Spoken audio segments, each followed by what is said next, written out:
Welcome back everyone. For today's video, I'm going to show you a game between me and a person that I've met in online classical on chess. So this game, aka the time control, was 35 minutes plus 30 seconds bonus time. I think this game was the best classical chess game I've ever played in my life.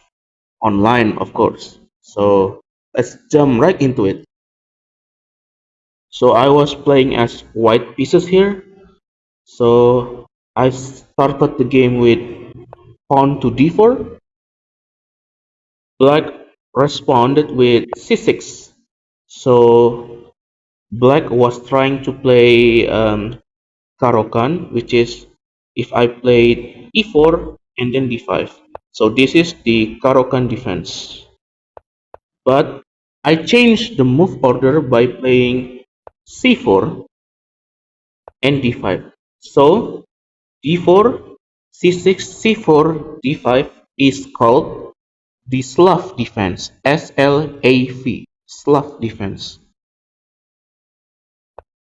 Knight to f3, knight to f6, g3. So what I was trying to do is to play the Catalan style opening from the Queen's Gambit decline. Alright, Bishop to f5 by black, Bishop to g2, e6, castle, Bishop e7, Bishop to g5, h6. So my dark square bishop is ready to die because I will put my pawns, so many pawns on dark square to to counter black's dark square bishop.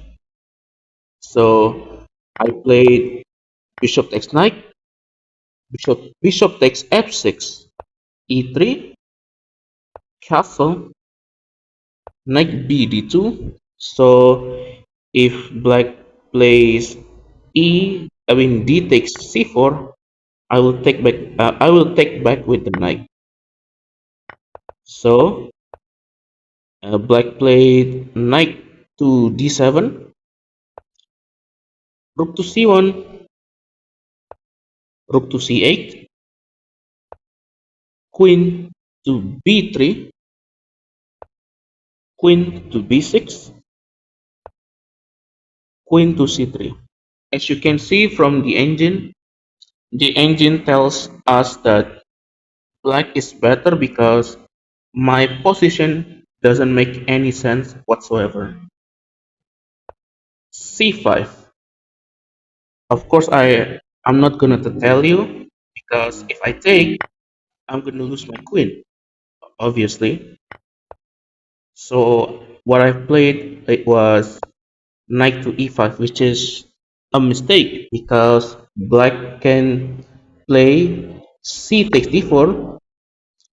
So white has to respond with e takes d4, knight takes e5, de5, and bishop g5.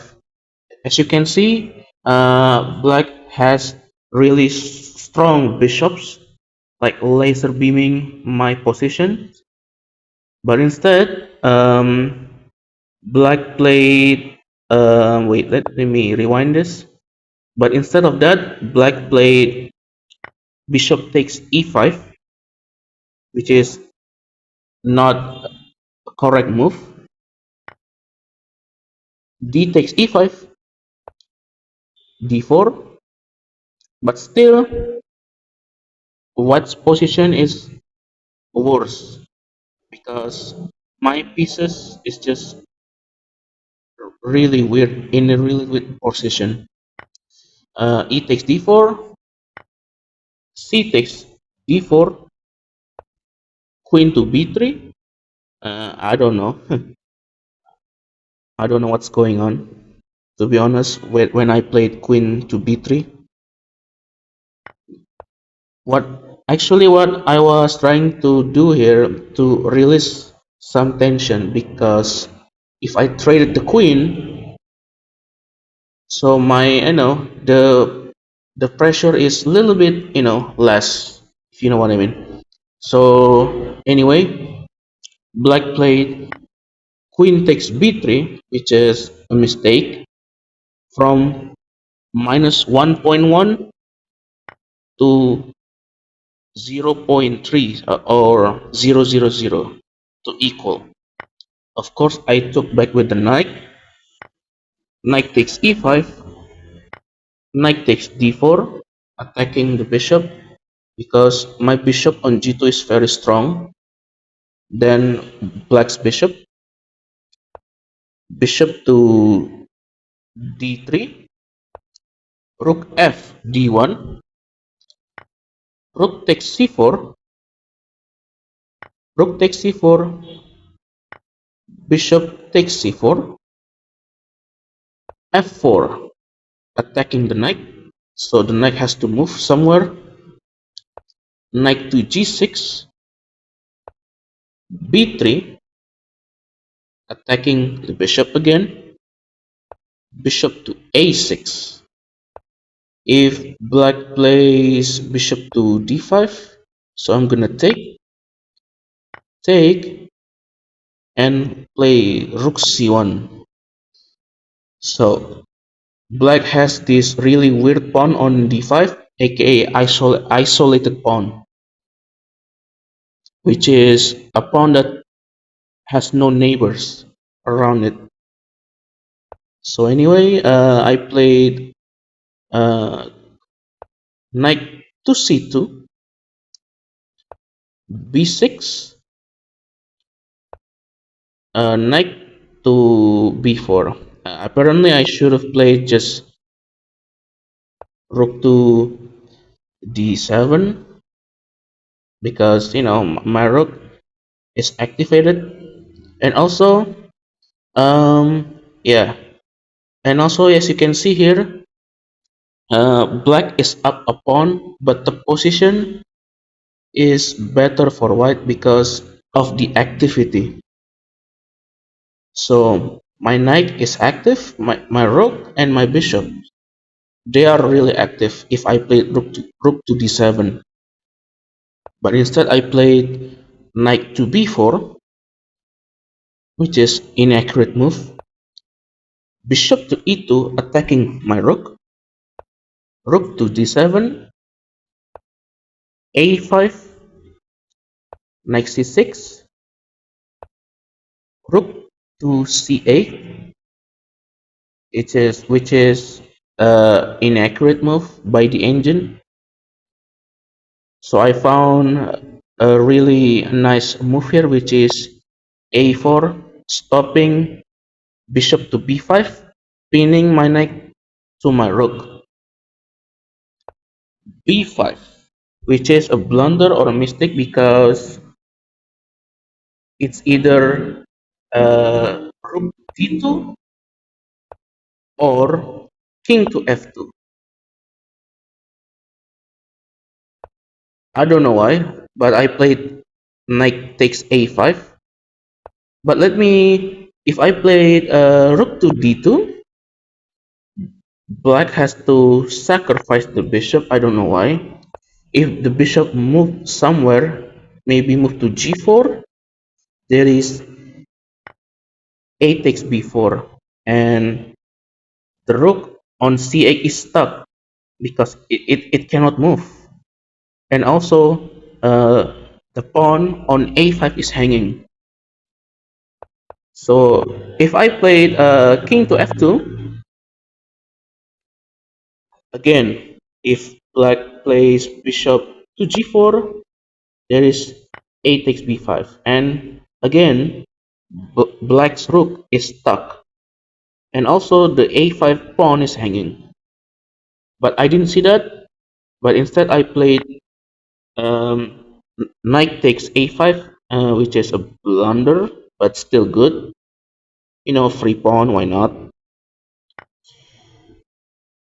B takes a4, B takes a4, rook to c1 check, king f2, rook c2, king e3. So this is very instructive to bring the king out of the middle, because this is the end game. So you need to bring your king, and I have an outside pass pawn on the a file.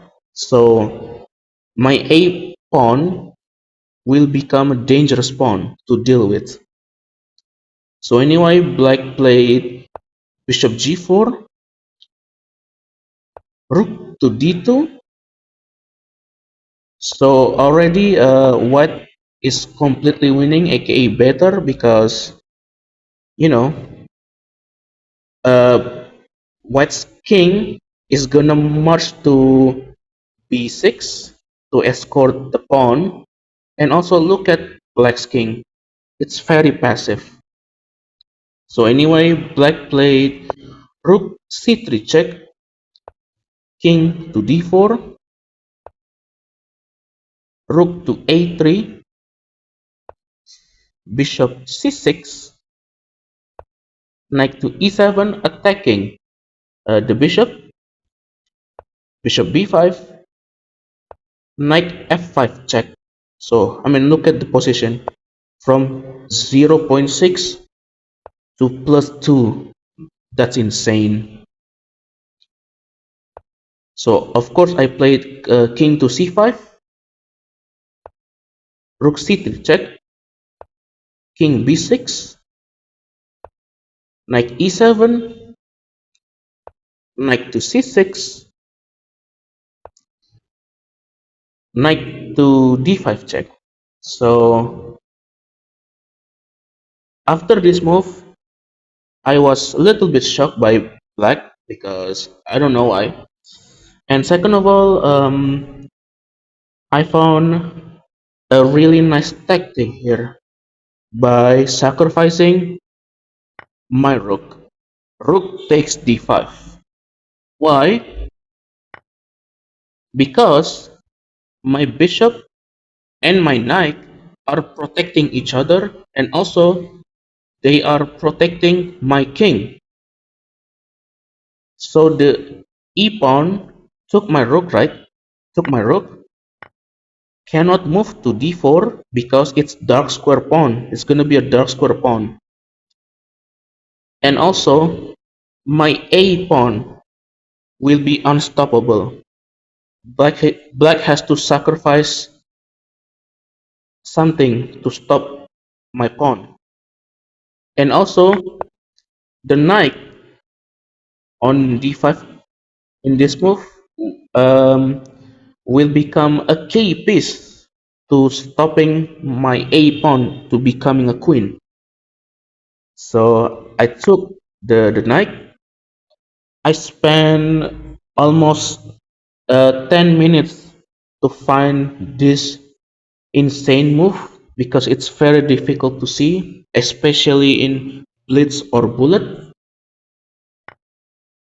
And I played a5, which is a good move. If in this position black plays bishop to d7, I will just play a6. If black is trying to stop my pawn, there's a7. And yeah, black cannot stop my pawn. Black has to sacrifice the rook. So let me back. So I played a5 here, rook to b3, pinning my bishop to my king. I push my pawn because it cannot be stopped. Bishop to d7, a7, bishop takes knight, king takes knight, rook a3, king b7, and rook takes pawn. And in this position, of course, I took back. And the rest of this game is child's play. King f8, king b6, king e7, king c5, king e6, bishop c6, king f5, bishop takes d5, king g4. I really don't know why didn't push his pawn to f6. I really don't know, to be honest. Yeah, and yeah, bishop takes d5, king g4, bishop takes f7, king h3, which is an accurate move because this is really nice move by me. Bishop h5, trying to anchor my pawns to the like square, so my pawns cannot be touched by the king. So black here played king f4, king d5, king g5, and the final move of the game, king to e6. So black here is in zugzwang. Zugzwang means anything you move here, you will lose something or you're gonna worsen your position. If black plays king f4 or king h4, my king is gonna target the pawn on g7. If black plays g5, there is en passant, of course. If black plays g6, I'm just gonna take the pawn and black is still in zugzwang. So in this position, black resigned the game. So that's it, guys, for today's video. I hope you like it. Give it thumbs up, and if you dislike it, just dislike it. Okay, I don't care. So anyway, guys, bye bye.